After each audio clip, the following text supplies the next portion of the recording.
Welcome back to Epistem.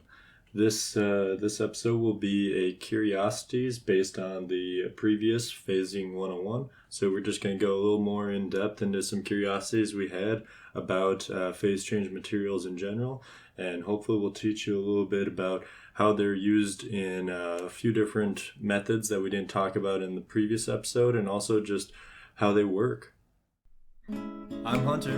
And I'm Luke, and you're listening to Epistem, a show where we explore papers in STEM fields and let you know what they're all about.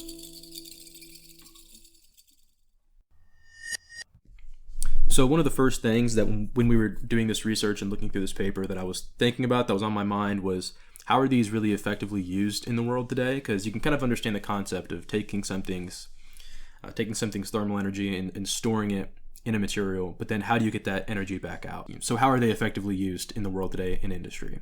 We talked about some of their advanced applications, like in stealth technology, but I want to see how they're actually realistic in today's world. So I looked at a commercially available PCM supplier, and they use a type of wax, a specially engineered wax for their phase change material. And it has the option of coming in pellets because they do a solid to liquid phase change. So that's what they're manipulating, and whenever it converts to liquid, they don't want it to leak out of containers and get everywhere. They want it to be pretty contained, so they offer an option to put that wax inside little plastic pills, basically. So that's kind of how it looks if you were to buy it from a supplier. One of the big applications for phase change materials, being a thermal material or a thermally sensitive material, is in temperature control.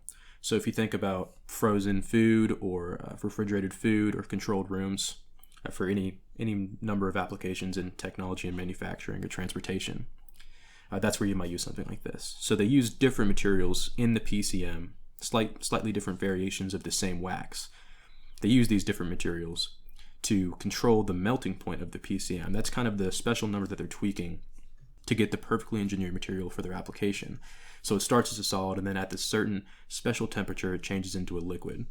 One of the applications that they sell products for, or that they offer PCMs for, is for transporting frozen foods. So if you think about a truck that's transporting frozen food, and you imagine that it's insulated with air, basically the way that the thermodynamics play out is it's cold inside the truck in the beginning, but outside air heats up the air that's insulating the truck, and that air will slowly become warmer, and as a consequence, the inside of the truck warms, and the food warms, which isn't really what you want. You're trying to keep it cold.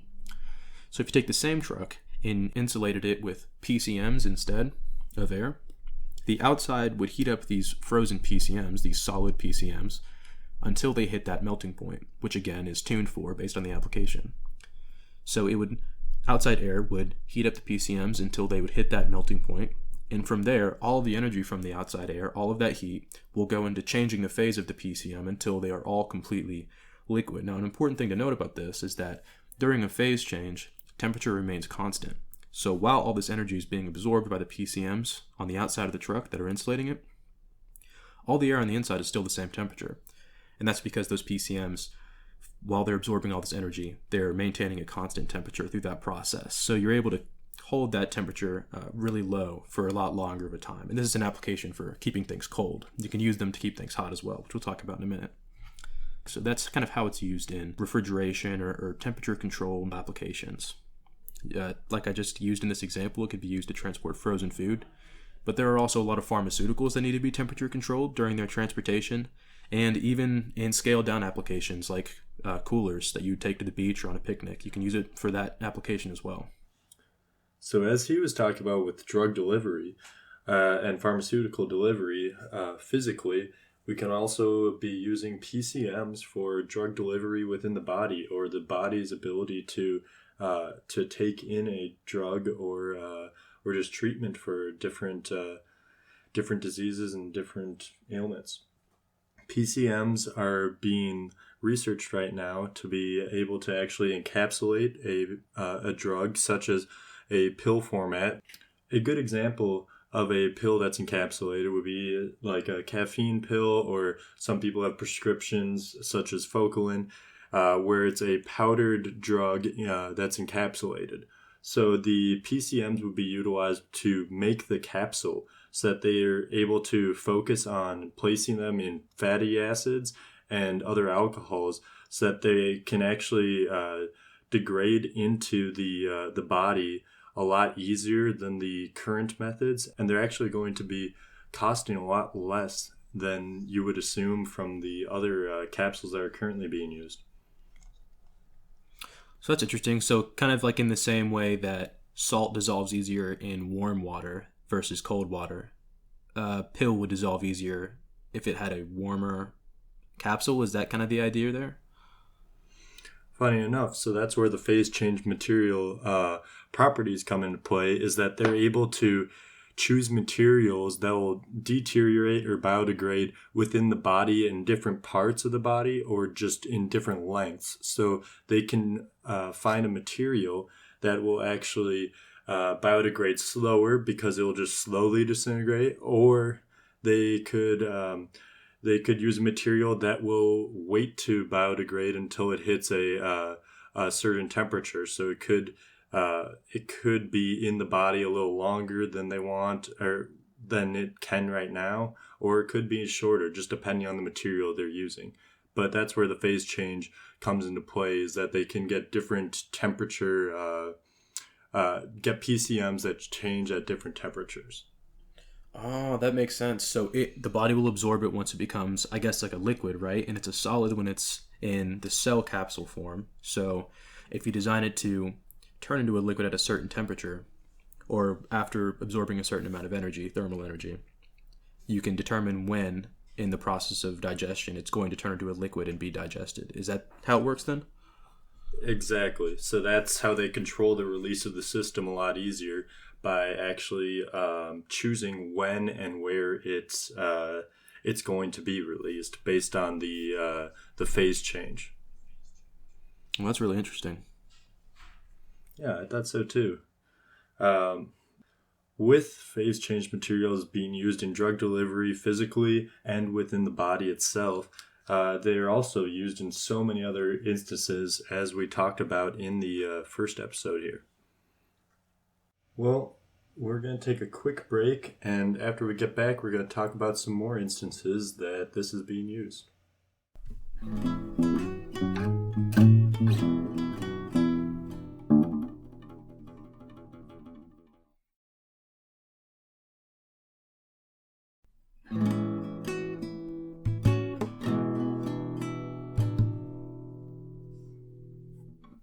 Welcome back from the break. Now we're going to have Luke talk to you about how PCMs are relative to automobiles and how they actually help the car you drive around to keep cool and other means.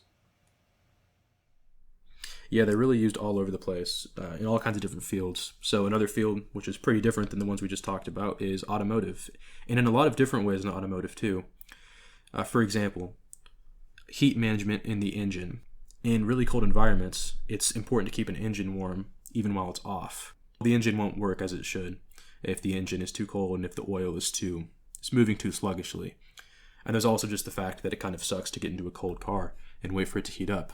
So what they'll do to assist this application is they will design PCMs that are solids at room temperature or in colder conditions, but are designed to melt into a high temperature liquid when the car is running. So as the car heats up for the first time, say in the morning when you start it, it'll heat up this solid and it'll eventually melt at a very high temperature. And now you've got this really high temperature liquid, this PCM that's in liquid form that's a high temperature. So when you turn the engine off and it starts to get cold, depending on how cold it is outside, this could happen pretty quickly. You've also got this high temperature liquid that's there, and it takes a lot of energy. It has to give off a lot of thermal energy before it will cool down enough to turn back into a solid. So this whole process, while the engine's off and it's getting cold, and that high temperature liquid begins this phase change process. This whole thing is keeping the engine hot at that same temperature. Like I said earlier, that the temperature remains constant through the phase change. So all the while this is happening, it's keeping the engine warm. So that just means it'll heat up a lot faster when you turn that key and start the engine again, and it'll keep your car warm. It's good for the oil. It's good for emissions controls, because a lot of emissions technology in cars doesn't really work until the engine's hot and it's blowing hot air. For all these reasons, it's used in automotive, but it's also used in keeping the cabin hot or cold if you're integrating it into the electronic control systems that control the climate inside the cabin where you're sitting. So alongside of cabin control and other just controls of heat in general. They can be used for the control of heat on a smaller scale when we're talking about electronics, such as a small circuit board or microprocessor. So with electronics, PCMs, primarily salt hydrates, N-alkynes, and non-paraffin organics, can be used to actually keep the components within a circuit cool, and they can keep the heat to continually dissipate. This allows for a system to actually heat up and be more efficient, because if it overheats, it's not going to work well, and it's also going to cause the system to possibly short circuit or other calamities might occur. The way that PCMs work with a circuit system is they're utilized within either on the circuit board itself, so having the cooling system just brush up against the heat locations, like the hottest locations on the board, and it will then dissipate that heat easier. Or most circuit boards and most electronic systems use heat fins or heat sinks, and they will be incorporated alongside of these heat sinks. So heat sinks primarily are these metal fins that use convection and radiation to remove heat from a system alongside of fans. So they collect the heat between the fins, and then fans blow the heat out. This is used in almost every single desktop out there today. It's a very efficient cooling method, or just to release the heat from the system. But PCMs can help it be even more efficient by actually absorbing more of that heat if they're incorporated with the metal, and then they can dissipate it a lot easier. So heat fins or heat sinks could be smaller in the future due to PCMs. It's interesting because there's so many applications for these things, and really if you work with any technology that has to be concerned with thermal management or controlling the heat or the temperature of something, you can be pretty confident that you'll probably interact with these PCMs at some point in your career. So might as well get a head start, right? So the last point I want to talk about before we close this episode out is something I mentioned in the episode, talking about the fluorescent phase change material with those carbon quantum dots, or Cqds as they're known. So I looked a little more into this because I thought they sounded interesting. So basically what these carbon quantum dots are tiny particles of carbon. So the word quantum means like a single smallest unit. And as far as I know, these aren't literal single atoms of carbon, but they're just very small, like a powder or like sand or something like that. So they're used in things like chemical sensors, bioimaging, solar cells or LEDs, some other applications as well. But most of the research is going into their fluorescence and their photocatalytic properties. So that's just another way of saying optical properties and how they affect reactions involving light or photons. In LEDs, you can use these to have an LED whose color is controlled directly by the current driving the LED. It ranges from blues to whites. One of the things that's nice about these is they have some desirable properties for including them in other advanced materials, but they're also really expensive, and there's a lot of ways to produce and synthesize them. One of the ways that I thought was really interesting that I'm going to talk about is called microwave pyrolysis. So we've talked about pyrolysis before, how it's basically using extreme temperatures or pressure to break something down.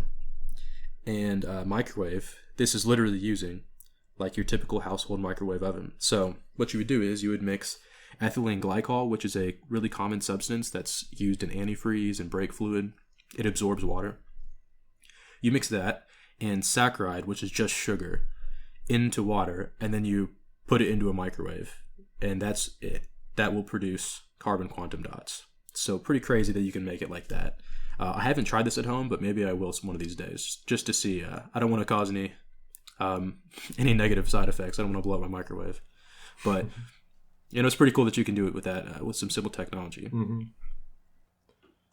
Yeah, that's really cool. It's I think it's always interesting how far we've come with technology, that we have microwaves in our kitchens. Like, maybe we'll talk about that in a future episode, but electronics have really just improved so much over the last 150 years that we can really do so many different things, and phase change materials are really helping with pushing that along for future uses.